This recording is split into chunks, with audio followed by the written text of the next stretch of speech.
Bismillahirrahmanirrahim. Assalamualaikum warahmatullahi wabarakatuh. Selamat pagi, salam sejahtera bagi kita semua. Shalom, Om Swastiastu, Namo Buddhaya, salam kebajikan. Salam sehat, penuh semangat.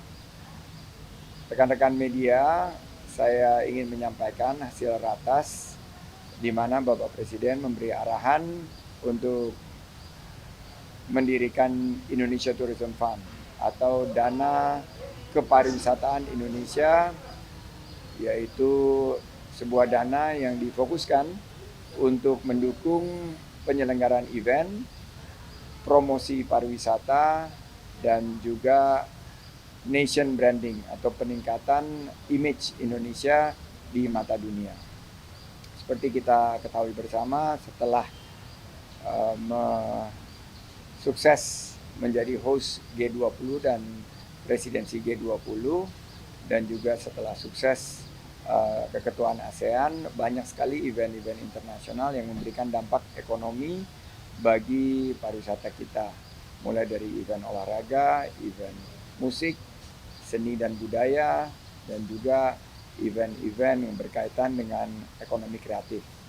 Arahan Bapak Presiden, kelembagaan ini tentunya akan dikelola dengan penuh tata kelola yang baik, secara hati-hati akan memilih event-event berkualitas dunia yang akan nanti meningkatkan perekonomian lokal maupun juga nasional, sehingga pemerintah memiliki daya saing yang meningkat dari segi bidding untuk beberapa event-event besar, mulai dari MICE dan event-event dunia lainnya. Kita bisa melihat World Expo, Piala Dunia, maupun konser musik yang besar untuk juga meningkatkan ekosistem pariwisata dan ekonomi kreatif kita. Sebagai contoh, MotoGP yang diselenggarakan bulan Oktober berhasil meningkatkan dampak ekonomi di atas 8 triliun, dan NTB sendiri menjadi penyumbang pergerakan wisnus terbesar di bulan Oktober. Ini karena ada satu event yang menjadi event unggulan. Nah, kita berharap ratas ini akan segera diterbitkan Perpres di bulan ini, sehingga di 2024 dana pariwisata ini bisa segera dioperasikan. Tadi juga Presiden menitipkan bahwa kita harus mampu untuk menghadirkan pariwisata yang berkualitas dan berkelanjutan. Jadi kunjungan wisatawan harus meningkat, dan juga dampak ekonomi kepada masyarakat juga harus bermanfaat. Demikian. Terima kasih.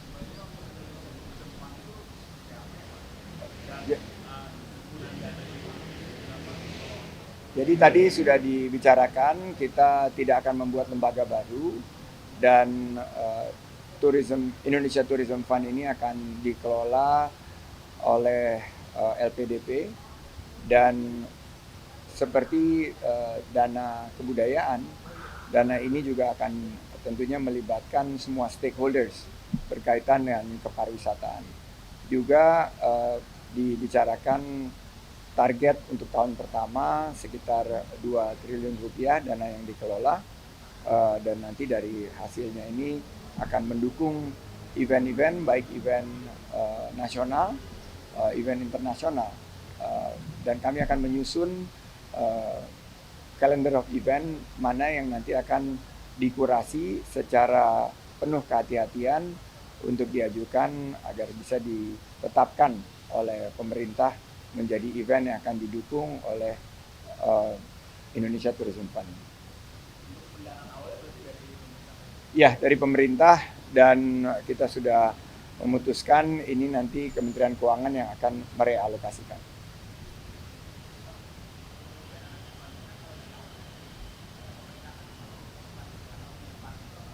Ini nanti akan dikaji, karena tahun depan pariwisata ini akan mengkontribusikan lebih dari 220 triliun rupiah. Tahun ini semua target terlampaui, sampai harus direvisi 2 kali lipat.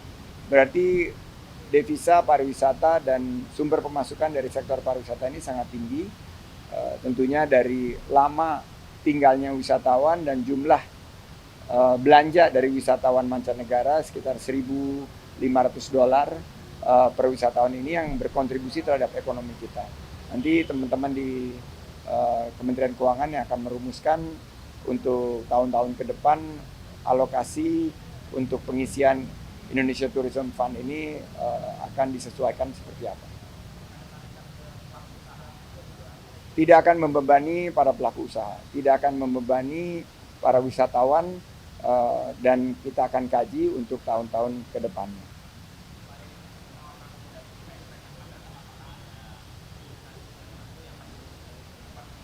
Tidak ada destinasi baru, tapi ini fokus kepada 3 hal.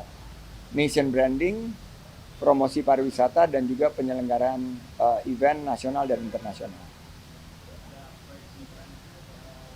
Tahun depan kita kan dari tahun ke tahun kita akan mengajukan, tapi event-event unggulan seperti MotoGP, F1 Powerboat, dan turunannya karena kemarin sudah sukses juga Aqua Bike Jet Sea World Championship. Tapi kita juga tidak menutup event-event favorit masyarakat seperti Pacu Jalur di Kuansing, Momboa Tumbe di Luwuk di Kabupaten Banggai, event yang juga ada di Indonesia Timur, maupun event-event unik lainnya yang bisa menjadi perpaduan antara budaya, kelestarian lingkungan, dan juga event-event yang melibatkan masyarakat sehingga bisa membuka peluang usaha dan lapangan kerja serta memberdayakan UMKM.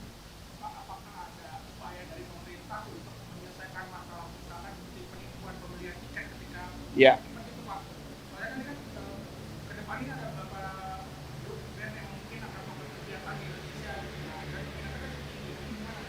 Jadi saya ingin menyampaikan kepada seluruh masyarakat bahwa tahun 2024 ada paling tidak 2-3 band besar dunia yang akan datang maupun juga kegiatan event festival yang besar. Mohon diperhatikan bahwa tiket itu harus didapatkan dari sumber-sumber yang terpercaya, sumber-sumber resmi. Jangan semudah itu untuk mempercayakan kepada jalur-jalur yang tidak resmi, jalan tikus dan lain sebagainya. Karena percaloan ini bukan hanya dialami Indonesia, tapi juga kemarin di negara-negara lain dialami. Kuncinya adalah kedisiplinan masyarakat bahwa kalau tidak bisa mendapatkan tiketnya dari jalur-jalur yang resmi yang dapat dipertanggungjawabkan keasliannya. Itu yang pertama.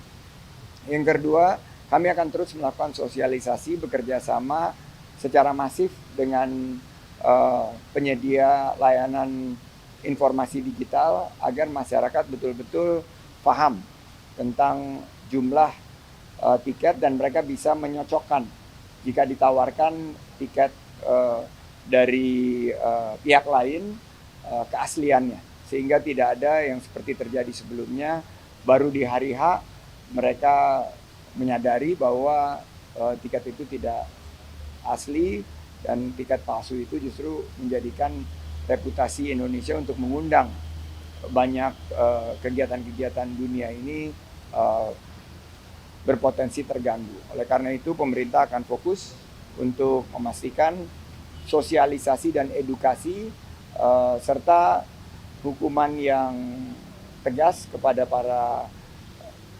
pelanggar tindak pidana ini agar tidak mengulangi dan ada efek jerah.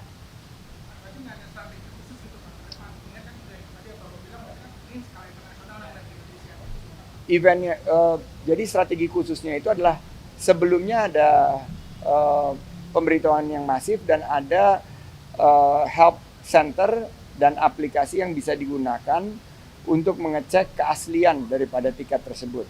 Jadi itu nanti akan kita arahkan setiap event organizer dan promotor untuk menyediakan. Sehingga masyarakat tidak ragu-ragu lagi jika mereka belum berhasil mendapatkan tiket dari Tiket War untuk tidak memaksakannya dan mengambil tiket dari sumber-sumber yang tidak terpercaya. Saya belum bisa share, nanti promotornya akan launching di Kemenparekraf, di Gedung Sabta Pesona, di Weekly Brief. Tapi ini band-band besar. Nanti silakan teman-teman bersiap-siap Tiket War.